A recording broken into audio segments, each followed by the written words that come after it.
All right, thank you for staying with Daybreak. We're still having the State of the Nation conversation. We're talking about matters, politics, and everything in between there. We can see now Kevin Osido, Executive Director, County Governors Watch, is still with us. Dr. Isaac Kalua, Green Party Leader, GTAP, is still here.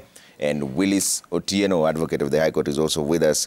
Let's talk about something that's on the front page of the Standard. Raila wants answers on extra IBC forms. If you're wondering what we're talking about, let's set the pace here. And as the presidential ballot papers arrived in the country, the Electoral Commission is embroiled in yet another tussle with the Azimio la Umoja One Kenya Coalition Party. Now, this time, it is about the printing of results declaration forms. So the Azimio la Umoja Coalition Party presidential candidate Raila Odinga, through his chief legal advisor, Paul Mwangi, is asking IBC chairperson Wafula Chebukati to urgently convene a meeting with State House contenders to deliberate on what he terms printing of two separate booklets of Form 34As that are used to record presidential results at polling station level, and failure to order for the printing of Form 34B that are used to enter presidential results at constituency level. Francis Gashuri has the details on this.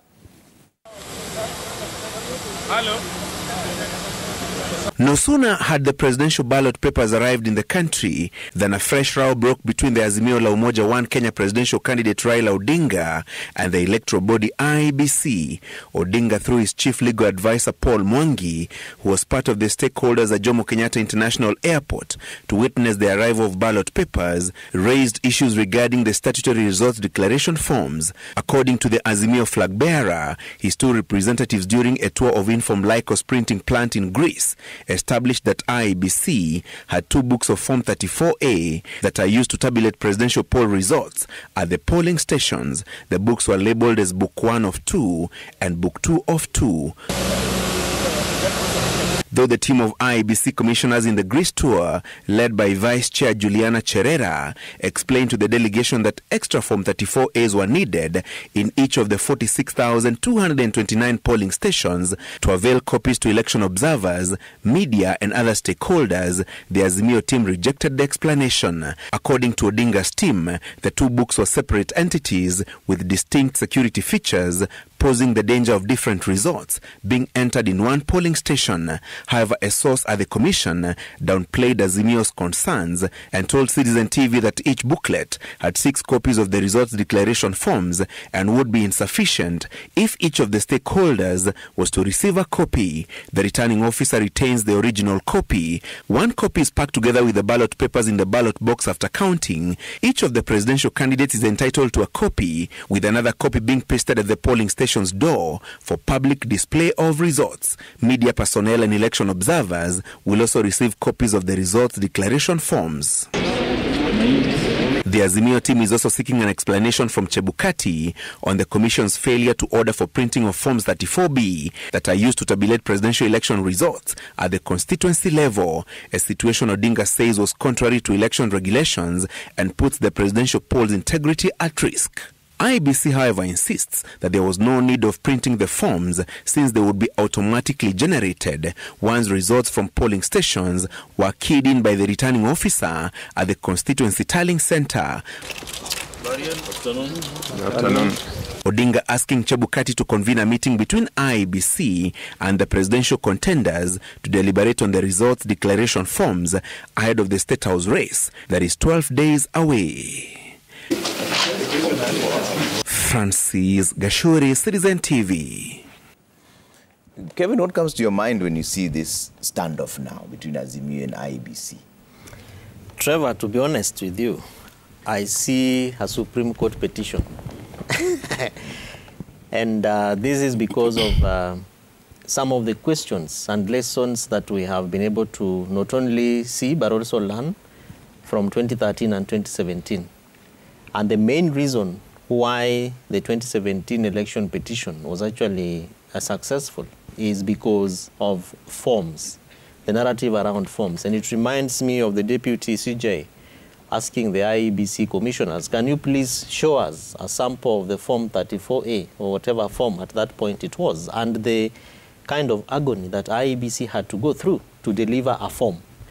And coming from the former Prime Minister, because he's a gentleman who has really been at the heart and the foot of election petitions, both in 2013 and in 2017, I believe that he's asking some very fundamental questions based on not only his experience, but the nature in which the elections ahead of us in the next 11 days have been planned and organized. To an extent, Trevor, where we even have issues with people whom I would call strangers, being arrested at the airport with sample documents of an election that Kenyans have been asked to consider very, very, very important. And we know that elections are very important. So what, therefore, in my view, IEBC needs to do is probably grant the meeting. I know it will be quite a heinous task on the part of IEBC to squeeze in within their calendar. Of course, they are training presiding officers, the ROs, the electoral officials this week. And so I don't think they have good time. But of course, if they can be able to be at the airport with all the other stakeholders, including Azimio La Umoja, why not meet 4 people and consider even having a simulation process? Because Trevor, IEBC has been undertaking simulation processes, not just at Bomas of Kenya. As County Governance Watch, we have been through the Kenya Election Watch project, working with the county IEBC of officials to be able to take residents and citizens and voters through the actual process of voting. And so if IEBC can be able to make time for that, why not make time for presidential candidates? Of course, that also I know is contentious because one of the candidates has said we have no problem with IEBC, and he keeps, or they keep accusing, or that coalition keeps accusing the others of seemingly finding dotted lines in everything IEBC does. So there might be a problem in terms of meeting all the 4. But I believe that for what we call free, fair, accountable, transparent, effective, and an efficient election, IEBC needs to consider having a meeting with the candidates, or at least their representatives, as we can see, so that, Trevor, I know that there are people who are keen, and because Kenya is a highly litigious country, some people are keen to begin to collect evidence. And our constitution is very strong in Article 101 to give sovereign power to the people. I wouldn't be surprised if at the declaration on the 7th, after 7 days of the presidential win, somebody goes to the Supreme Court and says there is a problem and there has been certain problems with this particular election. So communication, stakeholder engagement, I think is a green light, is a win to be able to deal with some of these stalemates. Dr. Kalu, are you seeing a ground for a legal battle for a contested election, so to speak? Because it's 11 days to the polls and we can see a lot of stoning coming towards IEBC's side. I would like to look at it from a different point of view. First and foremost, we are getting into a season, Trevor, a very interesting season that's going to be a season for deep fake, misinformation, a season of malinformation and every disinformation that you can get to. So why is this the situation? Because, Trevor, we have about 16,000 candidates in this country that are going to vie for only 1,800 and I think 81 seats. So we have 14,000 people that will be crying soon after the election. And they must be able to justify in one way or another so that they can survive either by appointment, nomination, after this, given a job because they made some effort in a party or whatever it is. This is one. 2, we are a country that does not believe in institutions. Unfortunately, just because of previous experiences, Trevor.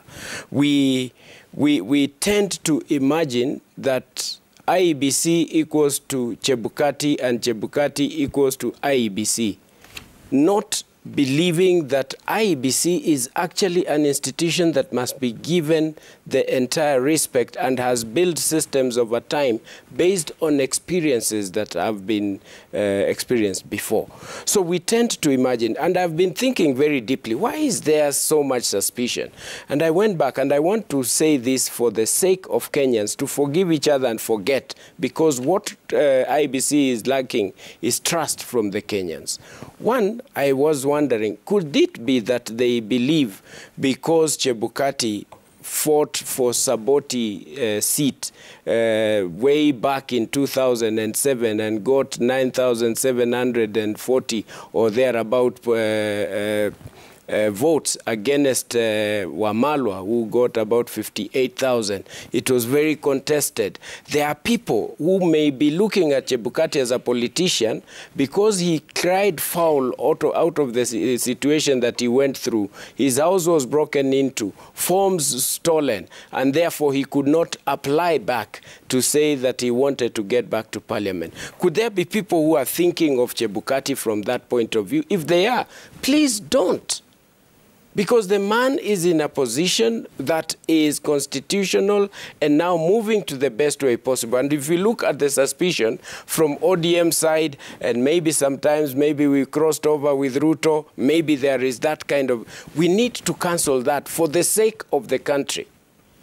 The other thing. But this is the same, before you even move to the other thing, this is the same person whose institution was found by the Supreme Court to have bungled an entire election. That's true. And what led to that? Fast. What led to that? And thank you so much for bringing that up. The IEC then, The one before IEC. What brought trouble into this country in 2007 is just because that institution, IEC, then yes, IEC, is because when the final question was asked, so who won the election? And the answer was, I am not sure. I don't know who won the election. And the country sparked into trouble immediately after that. We need to help.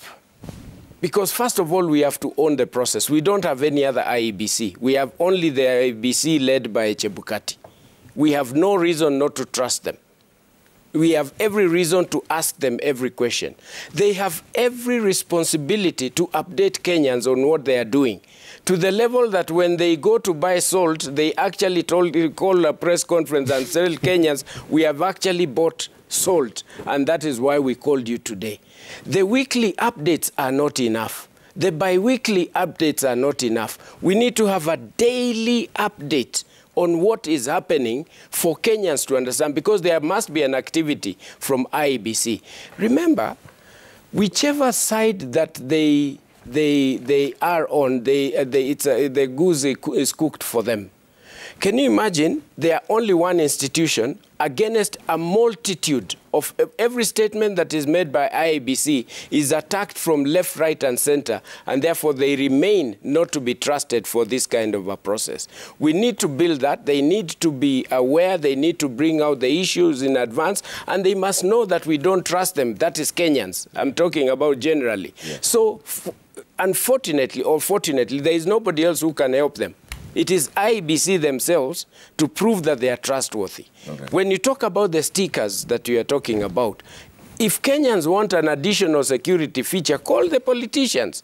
Say this is an additional one over and above what we have made before. When there is an issue that has come up, a press conference is not enough, because the press will only pick 2 or 3 items and forget everything else, and whatever has been shared becomes what is most important. So we need, as Kenyans, first of all, to understand that we don't have any other institution. It is only IEBC. Okay. And there is nobody else who is going to help us. And then IEBC to do their thing. And I believe there is much more that I can talk in that line that may help us to get to where we have to get. Yeah, let's stick to that in just a bit, but let me bring in Willis on this. Is this just a lack of trust, or is it paranoia and ghosts of 2017? No, let me start by saying this. You know, IEBC, we agree, is independent, but it is not autonomous. Independent to mean that it's given the space to work without interference, but it's still subject to the provisions of our Constitution. Specifically, I want to mention Article 10 and Article 81. And the principles which are important, number 1 is the principle of transparency. Number 2, the principle of accountability. IEBC must still report back to its players, to the Kenyan citizens, to the political parties. Everybody must be able to know how IEBC is operating. And more important, there's what you call the principle of the rule of law. Everything IEBC is doing must be anchored in the law. For example, now let me go to what Raila's campaign is raising here on the forms. The regulations are very clear, from Regulation 82 to Regulation 89. They are very clear in terms of the forms which are supposed to be used to conduct the elections. What should those forms contain? of import in the forms, because the forms, we must remember, the forms are the entry point. I call it the currency of an election, are the form, the declaration forms, and the ballot papers. So those are the only documents in the election cycle that you find have what we call security features. They must have a serial number. They must have watermarks. It's like the way our currency is made. It has security features which are unique to that particular currency. So our election forms have those security features. So when you start by printing 2 sets of Form 34As for the first time in the history of Kenya, you're having 2 declaration forms for 1 polling station. Nobody knew about this until yesterday. You've done elections, you've done more than 10 elections as a country. When did it move from 1 form for the polling station to this? And the explanation which they are trying to give does not even make sense, because they're telling you that 1 form has only 6 forms. One booklet has only 6 forms. And we must give political party agents, we must give the media, we must post one we must put. Then they say we must give observers. How many people are going to observe these elections? I've been an election observer. I can tell you for free. International observers in Kenya will be more than 10. Then you have the local observer groups also, more than 10. So even already with the 2 booklets they're saying, it will not be enough. What we've always done previously is that from the polling station forms, for those who are statutorily required, the one in the ballot, put in the ballot box, the one posted, one is posted on the entry of the polling station, one is given to the political party agents. Then people start making copies of the forms which are available. So it becomes only 1 form. But what they're trying to tell you is that you will fill 1 form, book A, then you fill book B. Now, you'll end up having from the same polling station, even if it was being filled at the same time, it is naturally possible that you can have 1 polling station giving you 2 separate sets of results. Now, that is an avenue of tampering. Let's go to the greatest mischief is in the Form 34B. Provided for in the law, that form, the way it is generated, it's a form which is generated from the polling stations bringing their results. Yeah, at the constituency level. At the constituency level. And when the polling station presiding officers bring their results from the constituency, they are accompanied by the agents. The agents who counted the votes with them are working with them direct to the constituency and handing over. And they see the Form 34B is filled in their presence. Polling station, why? These are the results for each of the candidates. Then they say, yes, that is what we counted, that is what we've delivered. It is entered in their presence. Then they walk away, the next polling station is called. But what IBC is trying to tell you, it's a very mischievous thing, that this form shall be filled electronically, that you'll just key in from somewhere, and then it is sent. And I took time to look at the IEBC, what they are calling the result transmission system, application workflow. I don't know if you can see. There's the polling station. They've created the back office. So the polling station sends to the back office. Then the back office sends to the returning officer. So this is why they're trying to kill a direct contact between the polling station and the returning officer. This back office that is here, this is their document. Maybe, I don't know if you can see it. Yeah, we'll publish it. It's on their website. Yes. This back office is what we'll receive from the polling station, then send it to the returning officer. Who is the returning officer in this back office? That is the person who is going to determine what the returning officer is receiving. The returning officer may end up receiving results that are not from the polling station that they purport to come from. And that is why when you see a political party raising this question, this is a very key issue. For the first time, we are actually removing a direct connect between the PO and his arrow. And that is dangerous for elections. I was in the 2017 petition 1 of 2017, Raila Odinga versus Uhuru Kenyatta. And I can tell you what finally turned that petition was when the Supreme Court ordered for a scrutiny of the forms. We were able to point out that there were 81 forms, 34Bs. That is what we scrutinized 290 34Bs. 81 of them lacked security features, either lacked security features, didn't have serial numbers, didn't have the watermark, or were not signed by the returning officers for the respective area. So 81 out of the 290. And those 81 accounted for 5,400,000 votes. Because remember, the margin of victory that had been declared was almost 1.4 million. So in the Raila petition, we had a duty to overturn, demonstrate that Uhuru's victory was, we had to remove the 1.4 million. Just by scrutinizing the Form 34Bs only, we were able to demonstrate that 5.4 million votes were declared based on forms which lacked security features or were not signed by the respective returning officers. Now, when they say that it will be keyed in, it will be electronically generated, one thing they've done already, they've killed even, for example, the interface. How will the returning officer sign it? Will he sign it digitally? And how many people can have access to a digital signature of a person? So it's a serious gray area for me in this election. And it is good that IEBC must take stock that they owe it to the Kenyan people. Yeah. They owe it to the political parties and the political players to come clean and explain these processes. You cannot just act as if you are doing it for yourself. You are not doing it for yourself. You are a referee. The referee cannot, in the middle of the game, decide to say that if you shoot a ball over the goalpost, that becomes a penalty. When the game is going, you change the rules in the middle of... No. When we went into this race, everybody knew what the rules were. Yeah. And then they even making these rules without referring to FIFA. FIFA being the people of Kenya. Yeah. No parliament has passed that you do away from 34Bs. So where is this coming from? Okay. Dr. Galo, you wanted to jump in? Yeah. I think what my brother has said, Willis, is very important. I can't agree anymore. Yeah. And it justifies the need of IEBC to be most transparent, to be most accountable. They are accountable to the 22 million Kenyans who have taken votes. And the voter apathy that we have experienced previously is what we must deal with, because it determines what will happen in the near future. And one thing that I feel I need to add is that as much as we talk about electronics for the elections and everything else, I think it is very important for Kenyans to know that these elections and the voting system is actually not electronic. It's most manual than manual can be. Yeah. All these other things are issues that are confusing Kenyans.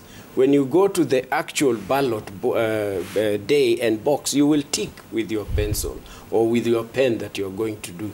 That form, and this is after the ruling of the High Court, Supreme, about what needs to be done. And a photo will be taken of that form, that the one that has tallied the entire information, and that is what is tallied or sent forward for accountability of the process. So this is the beginning of the first and what we must agree with. And there are details that I am sure it is not even us to try and explain. It is IEBC to help us on a daily basis. Nothing should go unresponded to, and we also know that we are also going to respond, because, as I said, there are 14,000 Kenyans who are going to cry foul after the election, and they are there. There is nothing we can do about that, and they are going to go to court, and the courts must better be ready to expect them to be there. So we need to give trust and understand this process is actually manual. But go beyond this.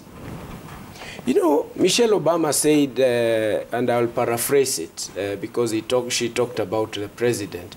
The presidency or leadership does not necessarily change who you are, but it actually reveals who you are. This is the time that our leaders must be able to bring out what is most important. Yeah. Must be able to communicate what Kenyans need to know about the elections, must look like they are ready to lose and accept and follow the due diligence of a process that must be able, due process rather, of a process that is known for Kenyans. The moment we continue lifting up the temperatures as we are, doubting and everyone believing that they are going to be the winners, including the 14,000 that are going, everybody believes that is a winner. And every process world over of elections and election bodies go through the same. But it is how our leaders are going to behave that is going to leave this nation united. Yeah. We cannot afford Trevor and my team members to get into a situation of 2007. We have situations that we have gone through, and it doesn't take a very big thing for anything to spark. It is just a comment that I believe after this election, I'll be gone.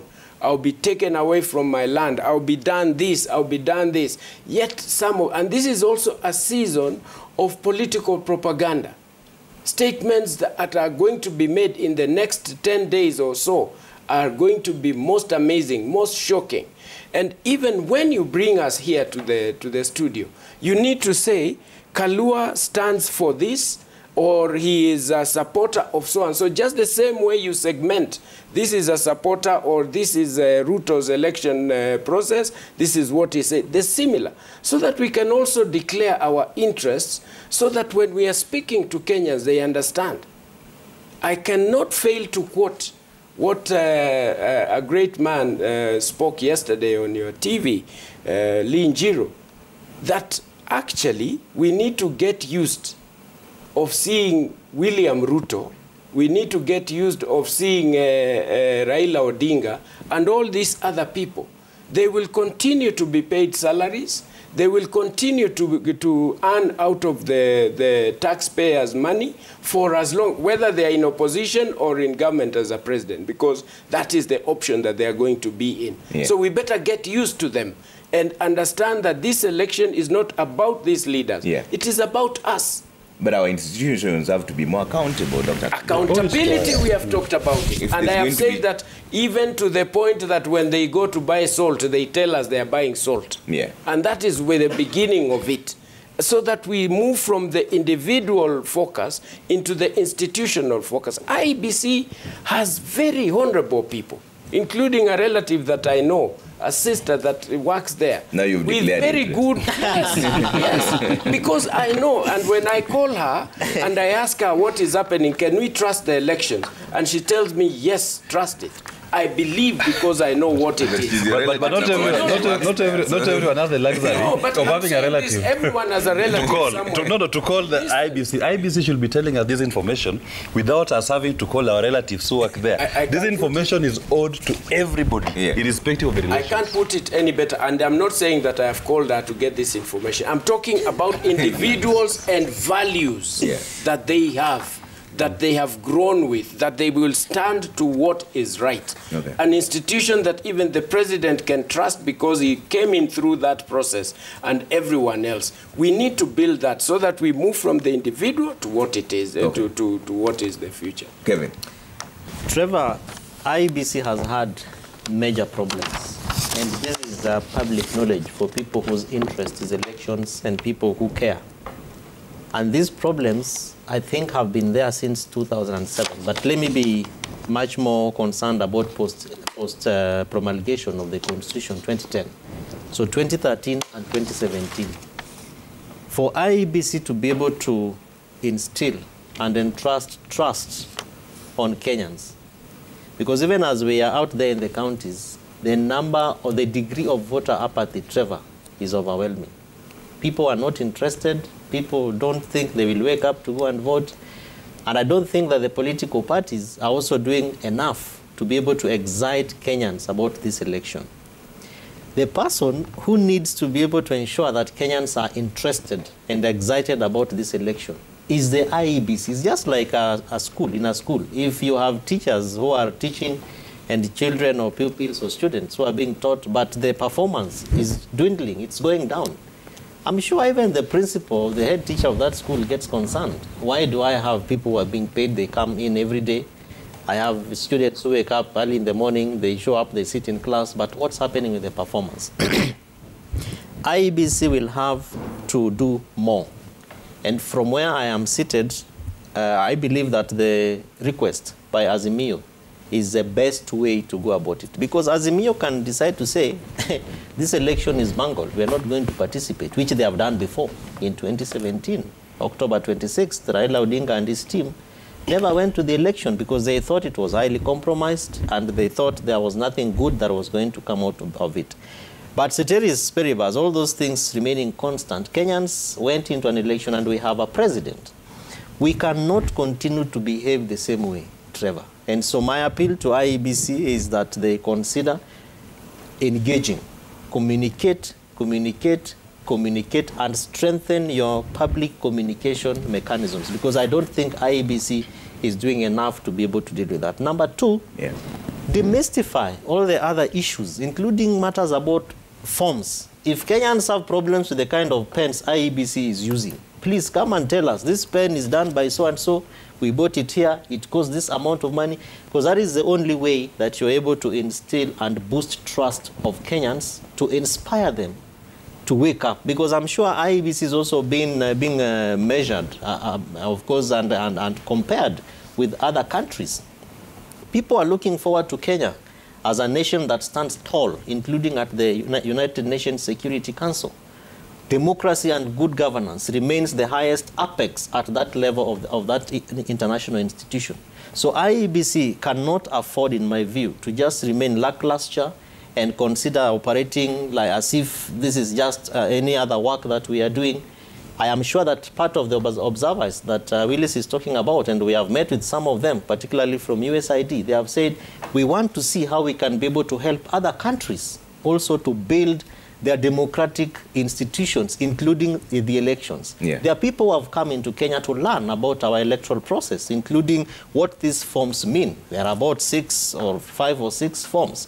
What do those forms mean? IEBC has to simulate to the presidential candidates who will have agents and who come from political parties what those forms mean. If they say you just key, please sit there with them and show them. If you are coming from West Uyoma, where I vote, for example, in Nyabera Primary School, and you key in XYZ as an arrow, how does that get transmitted to Bomas, the National Center? Because the National Tallying Center, it is more than say you just key in, but Kenyans believe in what we see. Because I think that, and that's based on the kind of history that we have had, Trevor, which has not been a very good history. Because our history in elections is an election where the economy is messed up, we lose lives, and business just stops. And the person who can give us a final nail on that in 2022, Trevor, because this is also a very highly contested election, is the IEBC. By doing things correctly and responding to any question, including the silly ones that are going to be asked. Willis, let me say, just before you, let me just pick something before you go to that. One thing that we must note in our country,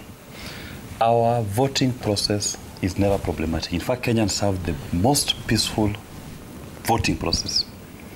The devil in our election is normally at the point of processing the results.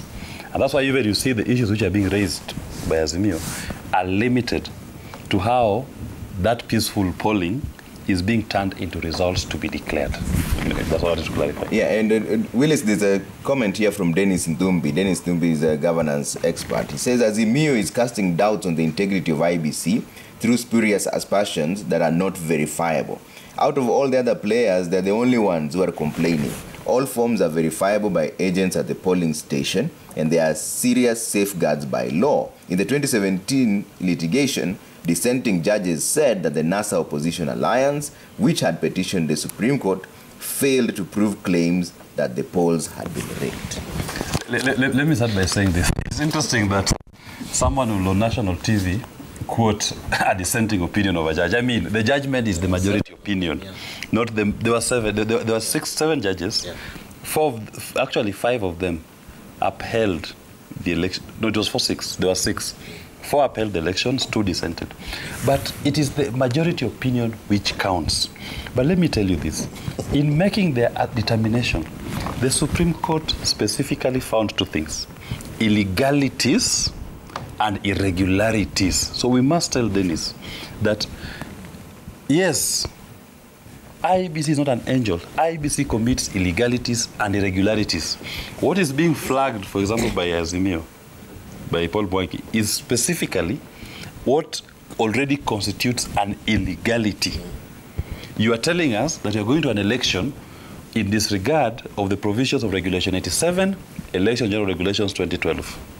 It is an illegality. You are proceeding to print 2 sets of results declaration forms per polling station when the regulations only have provision for 1 result declaration form that has duplicates. It is an illegality. It's like saying that Let's go to, let me also print my parallel Kenya shillings. So Central Bank of Kenya is issuing currency. Then I also print my parallel Kenya shillings and I say, we can use either of them. It is illegal ab initio, just from the outset. And it doesn't take, we don't need to be Hail Marys that whatever is wrong, we keep quiet because it will spur tension in the country, it will raise doubts. No. We must do the right thing because our constitution is a constitution of unity. The rule of law is what actually makes fractured societies to function. And ignoring the rule of law is what makes tension to rise in a country, is what makes people start now challenging the outcomes of processes that don't accord the rule of law. Yeah. So that the fact that one side is sitting, in 2017, the Jubilee side was sitting comfortable, they were sitting pretty. They were comfortable with everything. But whatever they were comfortable with was anchored on an illegality. To an extent, remember, that when Uhuru Kenyatta went for his repeat elections, he was competing with himself. And still, the number of votes that he got, even the turnout at the polling stations, it was not this small that this country could not move forward without the rapprochement between him and Raila Odinga. For the simple reason that Raila Odinga's had acquired what I call captured the imagination of the people of Kenya, who believed that their voice, because the only time the people speak direct to the government is through the vote. They believed that their voice had been stifled by the illegalities and irregularities. So that at the point of making peace with Uhuru, that is when the country was able, at least the tension in the country was reduced, yeah, and we could move forward. So we don't want that I'll steal elections or I'll manipulate the election process, then you go and make peace with the victim. No. We want the elections to be fair and fair from outset. Let the mandate of the people, let the person who's elected acquire legitimacy, yeah, from the people directly, not through a handshake, okay, that comes out at the election. Yeah. Dr. Kalua, when one side, shouldn't this be a concern for everyone? When one side seems to be okay with everything that's happening, don't they just leave Kenyans then confused? Because if you're all contestants and something is changing, the referee is changing a rule, and one team doesn't seem to be concerned about it, where does that leave Kenyans in the middle of it all? I have said it again. It's trust. When my children were growing up, I made it possible for them to go to a school, very good school, that I would see them on a daily basis. And they had only one question that they would answer on a daily basis whenever God allowed me to be with them. And the question was, how was your day? And that question had to be answered in details. And not because I just wanted them to tell me, but I was also open. I wanted myself to share with them how my day was also, so that they understand there are disappointments, there are good moments, and I would pick in between the lines what went wrong in their school. And they know, and that is the value that we need to have as a country.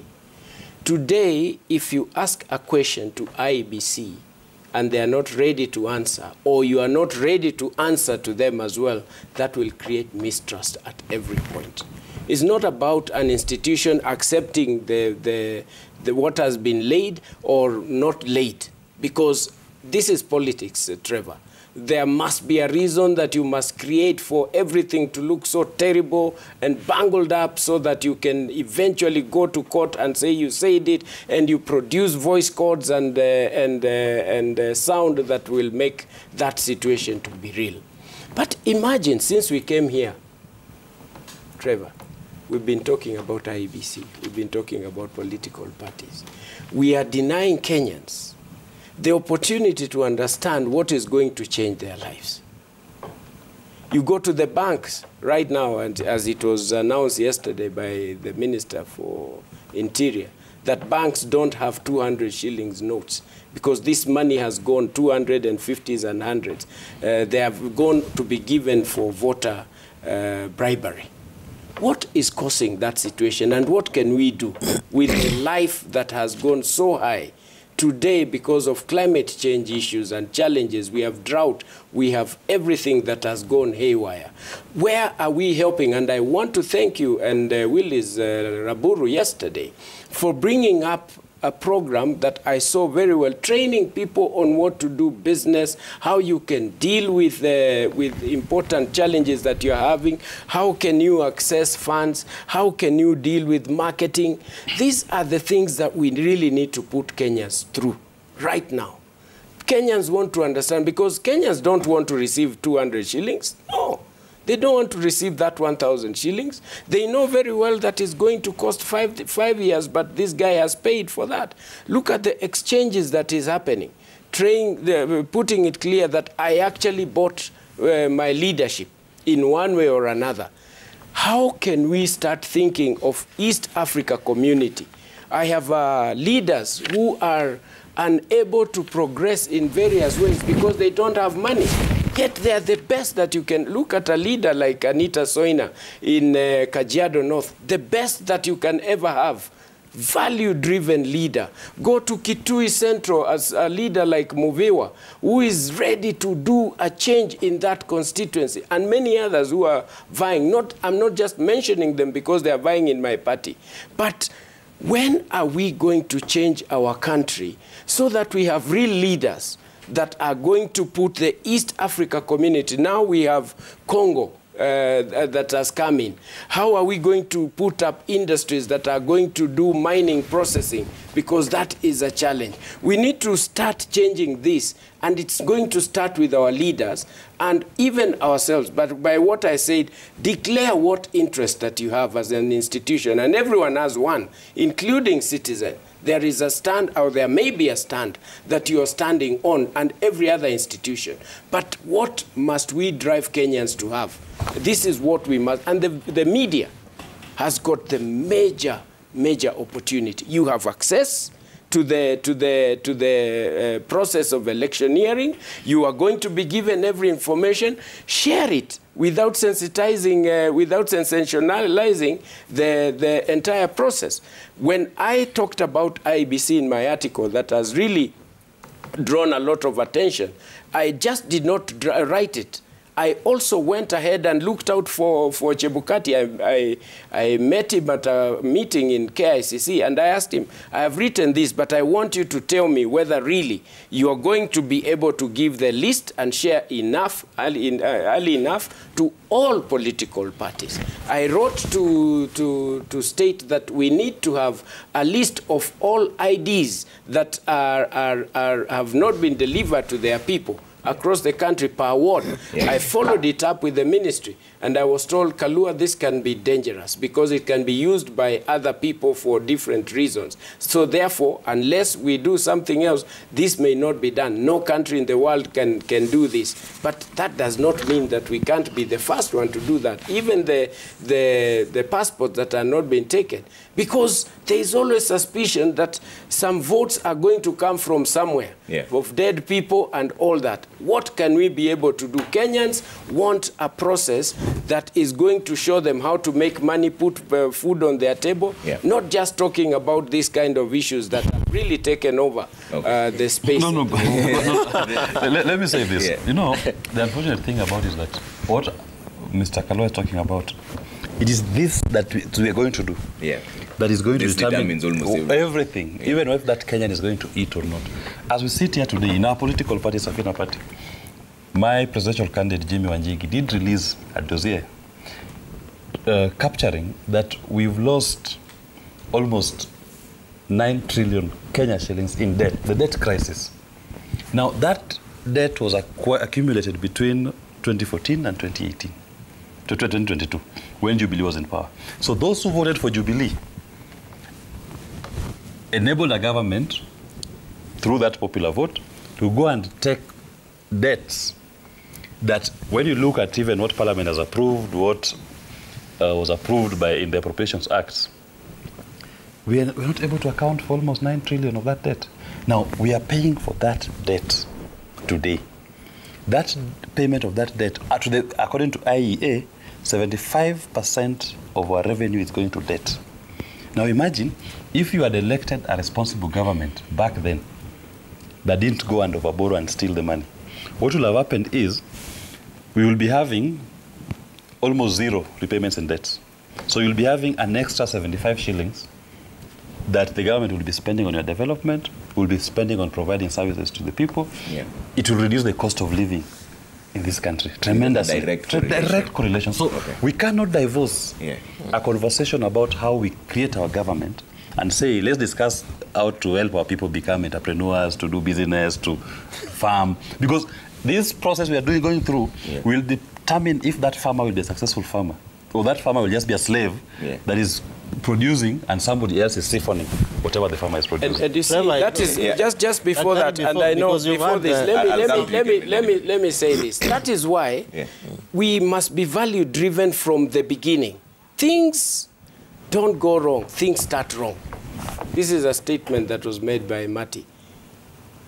When you are a political party, why I can stand and say every political aspirant of our institution, I can vouch, I can ask people, if he does not perform, come to me as a party leader or the leader, is because we did what we needed to do from the beginning. We made sure that anyone who is vying from our party has got a letter from an institution of the community. That person is therefore not vying for their own, any MCA, they are vying on behalf of a church, a community, and everything. Do you know, Trevor, if this country, the manifestos that have been presented in this country by various parties over the time, if only we manage to implement 50%, we will be a world-class institution. The fact that our party, and I'm grateful that he has talked about Safina, and I recommend that this can be used in future.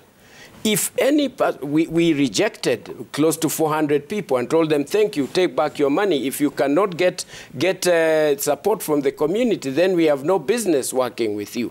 We need to be able to start there. We need to be able to explain people what we are able to do for them in a very practical way and how they can play. You cannot, and you see, that's why economy and the livelihoods of the people, climate change must be the first and the beginning thing going forward in this election. Okay. Not just saying that we need the processes. IEBC have said they need to place everything on the table daily on what they are going to do. It's them to deal with their monkey of mistrust. Okay. And it is so huge, it's actually a baboon that they need to deal with and get it out of them in a manner that Kenyans can be able to understand. And all right, Kevin. You know, I sound lost for words because Dr. Kalua knows much more better than I do that ease of doing business largely is based on the degree of politics. Because it is politics through the politicians that set the legal frameworks, the laws, even about registering a business, the policies, even about what to sell and what not to sell, and the actions that are supposed to be taken. The policies and programs of government. For example, if you talk to a young person out there about Youth Enterprise Development Fund, a person who was voted through a voting process is the one who came up with the degree that we need to give affirmative action programs to young people. People who are voted. So the biggest scholar in here is the voting process, which is through an election. Are the people who determine who gets and who does not get. And so in as much as we are doing 11 days, Trevor, to the election, Kenyans are moving on with their lives. Those who want to do business, they are doing business. Those who want to ask you for M-Pesa, nifulizie kidogo, they are fulizing, and there are good reasons for that. Yeah. The president the other day made comments about the cost of unga from 205, 208, 210 to 100 now. There is a very good reason why, and Willis has actually said that the politicians, the people that we vote for, and people that Kenyans have voted for since 2013 to now have given us a negative 9.3 trillion. If Kenyans concentrate so much on ease of doing business, being entrepreneurs, and just doing, being lackluster about the election, we will have the wrong people in office who will not help us deal with the challenges that we have had for the last 9 or so years. So I believe that for me, the elections is as important as the kind of decisions that we make even around what to buy, when to buy it, how to buy it, for those who have money to buy something, which vehicle to board, how the roads are being done, how water is being transmitted into our houses. Those are political choices that are made through a political process. Trevor, the questions that Azimio is raising are as fundamental, because they are saying this Form 34A is the one that you use to tally presidential results through a polling station. You write, Raila Odinga got this amount, depending on the way in which it's going to be written. The bishop got this amount, Wajakoya got this amount, William Ruto got this amount. How come those two forms are separate? And you are saying that they are separate because you want to be able to give people opportunity to also have their own copies. It's a legal issue, and I believe that IEBC has the wherewithal to explain to Kenyans and to the entire country and those who are interested in this process, including those who are coming to learn from the good practices of Kenya, why we are having two forms and not one, because we have had an experience in the past. And they are saying that even the security features, because they are talking about Book 1 of 2, and if you look at Book 2 of 2, the security features are not tallying. They are not the same. The serial numbers are not the same. I believe IEBC has a responsibility through not just the work that they do, but indeed because we also pay them through taxpayers' monies to respond to not just this question that Mheshimiwa Raila Odinga and his team are raising, and he's saying, welcome all the other four, all the other three plus myself, 4 of us as candidates. And I am asking IEBC, if there's a process and an opportunity within the time that you have to simulate to the candidates and their political parties and all the other stakeholders how this tallying is going to be done. Let's go ahead and do it. Not to water down the fact that these questions are as fundamental as the kind of lives that we live. Watering down, I think, just I need to respond to that. I think my statement doesn't water any of what we are talking about. It only adds value, because what you've just talked is exactly what we are saying. Agreed. Transparency. Thank you very much. Let's talk about the campaign trail now. Race to the wire. Raila, Ruto are taking the battle to succeed Uhuru Kenyatta all the way to the last day of campaigns, with a series of rallies in the battleground zones that will culminate with a duel in the city on August 6th. But on page 4 of the Daily Nation, President Uhuru Kenyatta is rooting for peacemaker, quote-unquote, Raila's election in Nakuru. President Uhuru Kenyatta yesterday reiterated that he wants to leave government in the hands of Azimio la Umoja One Kenya, Raila Odinga, whom he described as a peacemaker. And you all heard what the president was saying, Willis, and I'll start with you now. Should he be managing his own transition, or should he just pull back and let the people decide?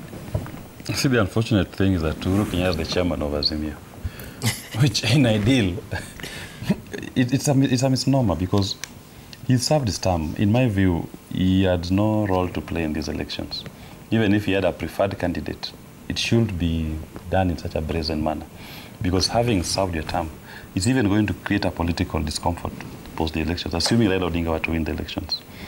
What will be the nature of that relationship with a former president who maybe believed that he played a key role in installing or facilitating Raila's win in the elections? So you also want to control part of that government. Will it not interfere with the exercise of presidential powers?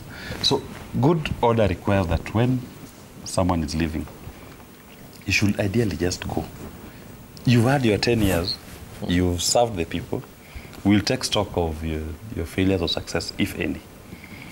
But let, even whoever you prefer as a successor, let him campaign without being seen as held back by the shackles of that. Because what Uhuru has ended up doing to Raila, in my view, Raila has always been the champion of the pro-people politics, so to speak. And he always came as the outsider in elections. But now he's being seen as the insider. So he's even carrying the baggage of Jubilee in these Uhuru Kenyatta in these elections. And part of that baggage, as I've told you, is 9 trillion haste debt that is choking all of us every day. He can't even speak about that. So in a way, politically, it may even be undermining. There are people who may be looking at Raila and saying, no, this is a continuation of Jubilee as we know it. So there's nothing new. There's no freshness that he's promising us compared to the Raila of 2017, who was taking us to Canaan, who was telling us that let's leave this bad country of Misri, Pharaoh Uhuru and his Misri. We are going into Canaan, the land of milk and honey. Dr. Kalua, what do you think of the presidential move to endorse Raila? And he did this a long time ago, but yesterday he spoke in Nakuru as well. A very slim balance between Uhuru Kenyatta, the individual, and the President of Kenya. All I would say is that Uhuru has a very great opportunity to unite the country at a time that we really need him. He should not squander that opportunity. As an individual, he has a right to say that he supports so-and-so. That is fine, and he's entitled to it, even legally. But the bigger picture is to ensure that the country is left united. How would he do this in your way? What should he be doing at this point? Stay By just quiet, doing what is right. Staying quiet is not what an individual would do at that stature. Yeah. And also sometimes we demand, you see, having led a country for 10 years, there are dreams that he must have wanted to achieve that he has not achieved, and he really wants to see it go through in one way or another. There are situations that he will want to justify why he is in a 9 trillion debt, which can also, because in every situation there is a second side of anything. What matters most is what are we doing as a nation to deal with the issues that are challenging our people. You have seen the road carnage that killed 35 people. What are we going to do going ahead to make sure that we can deal with the issues of transport in this country in the best way possible? Has NTSA been supported in its best way, given funds that must be able to deal with the challenges on the road, that can be able to deal with this? Opportunities are so many that must not be suspicious to Kenyans on something or something that can lead us to a situation that, and it's a very tricky, let's face the situation. Yeah. It's not easy, that balance. There is what we are demanding from him and other leaders that may not be achievable and may not even be viable. Yeah. But what is most important than all of us, including the president, is a united nation. That is what, whichever way. And one statement, you see, even the debates that we had, for me, the most valuable thing in that debate that sends a very important message is after the debate, the greeting of the opponents. And just shaking hands, even if one is pulling the hand from another. It sends a very powerful message to the world and to the country, and eases the pressure that must be able to be. With that, those kind of opportunities must not be missed. And I would be happy to see. And you know, a surprise for you. You see the way Ruto and President Kenyatta are. Don't be surprised in another few years. They are sitting, enjoying, they're in a park, having fun and doing things, or even a handshake after this. All these people are, as they were referred yesterday, political cousins. So we must be able to make sure that the country, and it's not just the president, it is each one of us and every leader. How am I relating with you even when you invite me here? Am I planting a seed of discord, or am I uniting? Or am I giving Kenyans hope, or am I just demoralizing them with the cost of living how it is? So we must be able to help each other to deal with this. Politics will come and go. Kenya will remain. But Kevin, you see, it's an interesting balance, like what Dr. Kalua is saying, because here's a situation where there's a government in place that many people may not agree with. Part of it is the debt that Willis is talking about, the plunder that comes with it. At the same time, this head of this same government is endorsing a leader who's supposed to take over, who was not his core principal at the time of the plunder. And the core principal goes to the debate and says, there are even certain projects, even singles out Uhuru Gardens, that were not budgeted for, but a lot of money went into it, 15 billion shillings. It's putting Kenyans in a rock and a hard place. And then now, the head of the state says that pick so-and-so because it's more peaceful. So should they all just remain quiet and let Kenyans decide? What happens here? Trevor, that's a very difficult question, but I'm sure that Kenyans have a response. And in addition to what my co-panelists and friends have said, I think that the president looks a little bit scared about the kind of legacy that he is leaving for the people of Kenya. And this care is, of course, generated by some of the issues that we have raised, to the extent that concerns around the cost of living, issues around the budget concerns, like monies that are being not even following the budgetary process, like supplementary budgets and all that. Money is just picked and diverted to programs. Kenyans are concerned about the fact that kids don't have laptops. And young people are concerned about the fact that we do not have safe grounds to play. And yet you and your co-principal, Mheshimiwa Uhuru Kenyatta and Dr. William Ruto promised stadia which have not been delivered. And so people are asking themselves very difficult questions. And I agree with you that part of these, of course, arise from the explanations of the president, to the extent that there were divisions, which in that particular live interview, one of the principals, the deputy president, said that it's the handshake that made stadia not to be built, the cost of life to go high up, and the debt burden to arise. And so I'm sure that as Kenyans have been watching these two people, including their history in 2013, same ties, red, white, black suits, and who knows what else was similar.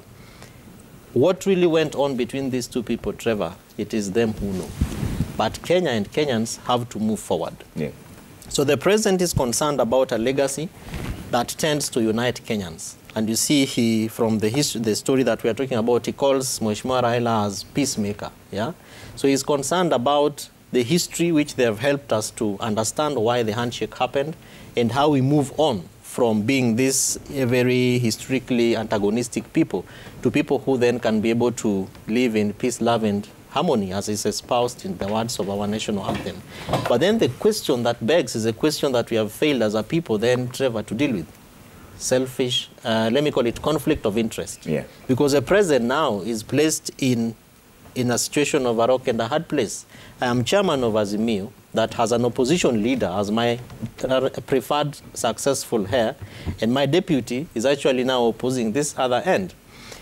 If you look at some of the concerns about our budget and the way we do our politics, the question has been conflict of interest, even as to why government officers are doing business with the same government that they are serving, and they're actually bidding for big tenders, you know, where they sit and they are in boards. They cannot declare conflict of interest, so they use their proxies to be able to benefit out of this. I am sure that what's happening between the president and his transition is a pure case of conflict of interest, which unfortunately this election has to really be able to help Kenyans to deal with. Yeah. Whether therefore we elect Mheshimiwa Raila Odinga as the next president or Mheshimiwa William Ruto as the next president is going to help Kenyans to agree in terms of how we make fundamental decisions around people who are in government making very important decisions and the cost of those decisions that are made. Okay. So the president, again in finishing, I think continentally or globally, we have seen presidents having their successes. President Uhuru Kenyatta was former President Moi's successful heir in 2002. As an outgoing president, he said, and he came and paraded President Uhuru and said, this is my successful heir. So partly we can say yes, that this is fine. It is historic. It is it's historical in terms of what we see other nations and other countries, including even in the U.S. President Obama and the current President Biden as deputy president and then president. But of course, Biden and Obama didn't have as a bad antagonistic relationship like what we have in Kenya today. All right. Let me read some feedback and then give you a chance for closing remarks really quick on State of the Nation. Let's bring that up at Trevor Media at Citizen TV Kenya using the hashtag Daybreak. Let's see what you're saying online. Bring that up on the screen. Bob Otieno Weno says political parties are briefcase parties.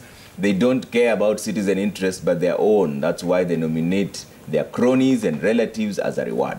Okay. Chalo Woodrose says party nominations is always given to the highest bidder or rewarding party loyalists. In most cases, it depends on how much one has invested in a political party. Parties are there to make money and no nomination can be given for free. Okay. Tyson says the issue of updates is never about Kenyans. It's always about the political class. Kenyans will vote and majority even do not have the civic education. Okay. Fellow Moya says Kenyans have said no to these candidates, and then because there is a deal with the already known faces, a party nominates them so as to satisfy conflict of interest. You just can't talk of loyalty in being nominated while Kenyans have said no to them. Okay. Engineer Lazaro says lack of proper communication with the stakeholders and failure to consult players in every serious step in election preparation will give birth to very many costly successful petitions against IEBC and mistrust. Chebukati should open up. And you say, it seems Chebukati and company are fomenting an artificial crisis that will likely dent the credibility of the elections. Why would IEBC Kenya print another 34A that's out of the ordinary without consulting the main political players? Why can't IEBC Kenya just follow the law? Okay? No more. You say the independence of IEBC does not give it the luxury of illegality and irregularities. The IEBC should observe all general principles of elective system as enshrined in Article 81. Anything unclear, IEBC should clarify. That is not interference. Okay? Agumba Steve says it's IEBC that has to save this country from any sort of post-election instability. In any way, the commission aligns itself to one side, then we are likely to undergo so much instability that will cost us a lot. Sawe says Uhuru is right to guide his succession, bearing in mind he knows Ruto more than any one of us. He knows what Ruto can and cannot do. Better believe Uhuru if we need this country in one piece and for the future generations. All right? Willis, closing remarks now. What does this boil down to? 11 days to go. 11 days to go. Kenyans have a decision to make. And that decision for me is zero down on only one thing. When Kibaki left power, 38 Kenyans out of 100 were poor. That was the poverty rate. 38% of Kenyans were living below the poverty line. They could not make 200 shillings per day. As Uhuru is leaving power, 63 out of every 100 Kenyans are not able to access 200 shillings per day. We are saying 63% of Kenyans are poorer. But we've had a higher debt because Kibaki left us with a debt of 2.3 trillion. Uhuru is leaving us with a debt of 9.3 trillion. But we are poorer than we were then. Now, your political choice should be a very key thing when you're making a decision. Because that political choice you're going to make on the 9th of August will either impoverize you further or it's going to help you live a life of dignity that gives you opportunity as a Kenyan to grow. That is why I say it's very important that every Kenyan must pay particular attention to this election and exercise your right to vote in a way that does not leave this country poorer than it is today. All right, Dr. Kalua. We have talked about the 200 shillings that people can't reach. Yeah. Fortunately, it is available now during these elections. I encourage Kenyans, because the systems have been unable to block that money from being given to the people, please take it very fast and use it, but vote wisely. Okay. Vote very wisely. I also request the presidential candidates in the name of Mwaure, Mheshimiwa Mwaure, a great man of God, and also Mheshimiwa Wajakoya, Mheshimiwa Raila Odinga, Mheshimiwa Ruto, all these people, please communicate in a manner that is going to bring this country into a peaceful moment. Speak in a language that can be able to be understood by Kenyans, that life is not just about elections. The church is missing out, the voice of the church. I need that voice to come out. I know churches have taken sides, and this leaves the country in a situation that there is still that voice of the church. Whichever side and divide that you have taken, please take it up. The people of this country, well, it is only our party, the Green Thinking Party, no any other party, that vetted members of parliament before they got to be where they are as aspirants and as MCAs. Wherever there is any MCA candidate or member of parliament, including Kajiado North, where we have a member of parliament, please elect that person. I give my endorsement. I know that we are going to change this country one day at a time. And life is not just about politics. We have a nation after this.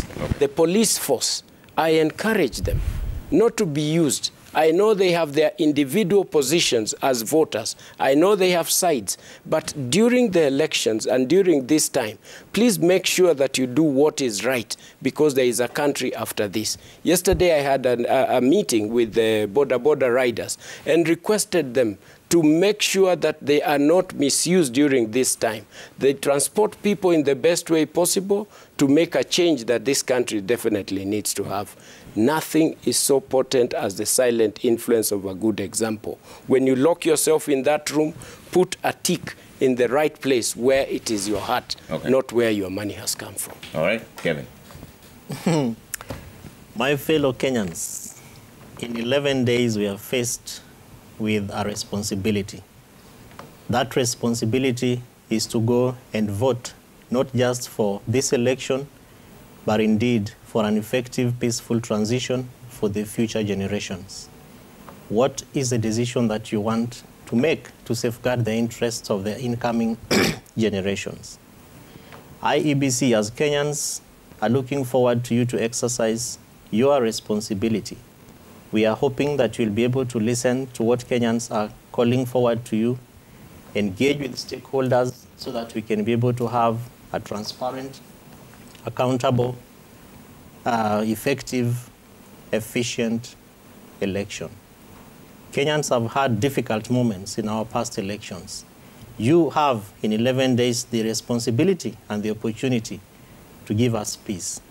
Kenyans, we have shocked the world because for the first time, really, right from our political party primaries, we have not had difficult insecurity concerns. We have not had people dying because so-and-so has to get a job in the name of being elected as a politician. Despite, of course, the few counties that have had challenges, Nakuru, Marsabit, and all the others. Let us maintain this peace.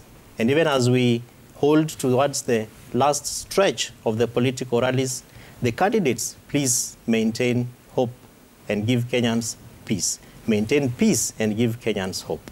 Why must we do this? Because uongozi bora ni jukumu langu na pia ni lako. Please vote and vote wisely. Let us wake up early in the morning and go and cast our votes.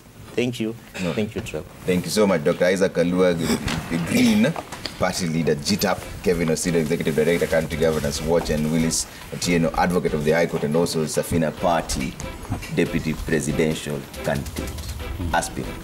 No, we are still going through the dispute. We are going through the dispute process. Thank you very much. Well done. You want us to raise our... Willis Raburi is coming up next. Maintain peace. See you.